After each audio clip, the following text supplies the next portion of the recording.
Hello guys, আসসালামু আলাইকুম। Welcome back to my channel Rupanti diaries. আশা করি আপনারা সবাই কেমন আছেন। আপনাদের দোয়ায় এবং আল্লাহর অশেষ রহমতে আলহামদুলিল্লাহ ভালো আছি।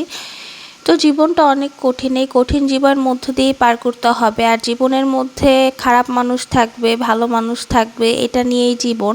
আর আমার কেন জানি মনে হয় আমার জীবনে খারাপ মানুষটাই বেশি। তো নিজেদের মধ্যে খারাপ মানুষ যখন বেশি হয়ে যায় তখন ওখানে টেকা মুশকিল হয়ে যায়। তো এরকম করেই সংসার করতে করতে 11টা বছর পার করে দিলাম।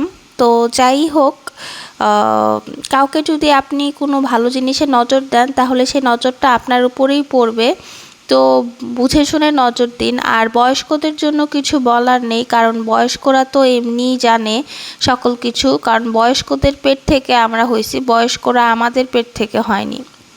তো সকল বয়স্কদের উদ্দেশ্যে এইটাই, আপনারা ভাইবেন না যে আপনারা মা বাবা হয়ে গেছেন দেখে আপনাদের কোনো পাপ হবে না। কিন্তু যাই হোক, আল্লাহর কাছে মা বাবা সন্তান সকল কিছুই মানুষ, সবাই মানুষ। তো সবার হিসাব আল্লাহ কিয়ামতের দিন ঠিকই পাই টু পাই করে নিবে। তো যাই হোক, সবাই আল্লাহ হেদায়েত দান করুক, নেক হায়াত দান করুক, এই দোয়া নিয়ে আজকের ব্লগটা শুরু করছি। তো অর্ধেক রান্না হয়ে গেছে। তো আজকে আপনাদের জন্য লাউ চিংড়ি রেসিপি নিয়ে আসলাম। তো সেদিন যে আমি লাউ দিয়ে ইলিশ মাছ যেভাবে রান্না করেছি ঠিক সেম প্রসেসে আজকে ইলিশ মাছের জায়গায় আর কি চিংড়ি মাছ দিয়ে দিলাম। তো দেখতে পেলেন ফার্স্টে হলো পেঁয়াজ আর কাঁচামরিচটাকে ভেজে সেটার মধ্যে হলুদ গুঁড়া, মরিচ গুঁড়া, তারপরে কাঁচা মরিচ স্লাইস, তারপরে পেঁয়াজ সকল কিছু দিয়ে নিয়েছি, দেখতে পাচ্ছেন। তো এখন ভালো করে লাউয়ের সাথে চিংড়ি মাছটাকে কষিয়ে নিচ্ছি। তো কষিয়ে নেওয়ার পরে ভালো করে ঢেকে দিব। তো এখান থেকে যতখানি পানি বের হয় সেটাকে দিয়েই ভালো করে মিশ্রণ করে পরবর্তীতে ঝোলটা দিয়ে দিব। তো সাথেই থাকুন, দেখতে থাকুন, পুরো ব্লগটি না টেনে সম্পূর্ণ ব্লগটি শেষ পর্যন্ত দেখুন। তো দেখতে পাচ্ছেন ভালো করে নেড়ে চেড়ে সকল মশলাগুলোকে মিশিয়ে নিচ্ছি আমি একসাথে। তো ভালোই লাগছিল, দেখতে পাচ্ছেন।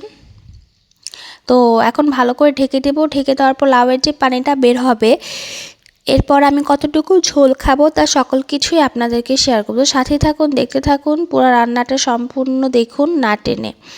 আর বিগত দিনের রান্নার ব্লগগুলো আপনারা যদি দেখে থাকেন তাহলে অবশ্যই সেখানে সুন্দর সুন্দর কমেন্ট করবেন, কারণ আপনাদের সুন্দর সুন্দর কমেন্ট আমাকে নতুন ভিডিও তৈরি করতে উৎসাহ জাগায়। তো সাথেই থাকুন, দেখতে থাকুন কী কী করি। আর এই গরমের দিনে কচি লাউ দিয়ে চিংড়ি মাছের ঝোলটা কিন্তু স্বাস্থ্যকর, এবং যারা লাউ প্রেমী আছেন তারা অবশ্যই বুঝবেন লাউ চিংড়ি বা লাউ ইলিশ এগুলোর টেস্ট কতটা মজাদার। আর লাউ প্রেমীদের মধ্যে বলতে পারেন আমি একজন, কারণ আমার ফ্যামিলির বেশিরভাগই কেউ এতটা লাউ পছন্দ করে না, বাট আমি খুব পছন্দ করি। তো মাঝে সাঝে আমি এনে খাই। তো যাই হোক, আমার লাউ সবজিটা খুবই ভালো লাগে খেতে। তো দেখতে পাচ্ছেন সেখানে লাউ দিয়ে আমি চিংড়ি মাছের একটা ঝোল রান্না করছি। তো যাই হোক, সাথেই থাকুন, দেখতে থাকুন কী কী করি। আর পুরো ভিডিওটি না টেনে দেখবেন। আর অবশ্যই কষানোর সময় চিংড়ি মাছটাকে পেঁয়াজের সাথে ভেজে নেবেন, এতে করে সুন্দর একটি স্মেল আসবে। তো এই যে সকল মশলা ভালো করে মিশিয়ে নিয়েছি। আর আপনারা গরমের সবজিতে কে কী কোন রান্না খেতে চান তো অবশ্যই কমেন্ট বক্সে কমেন্ট করে জানাবেন। আর কি কোন কোন খেতে চান না, কোন কোন রান্নার রেসিপি দেখতে চান। তো যাই হোক, সবাই সাথে থাকুন। আর অবশ্যই গরমে রান্নাটা বাসায় মাস্ট ট্রাই করবেন, এটা একটি must try recipe for summer. তো সবাই সাথে থাকুন, দেখতে থাকুন কী কী করি। আর যারা সামারে বিভিন্ন রকম সবজি খেতে পছন্দ করেন, কারণ সামারে মাংসটা এতটা স্বাস্থ্যসম্মত না যতটা সবজি স্বাস্থ্যসম্মত।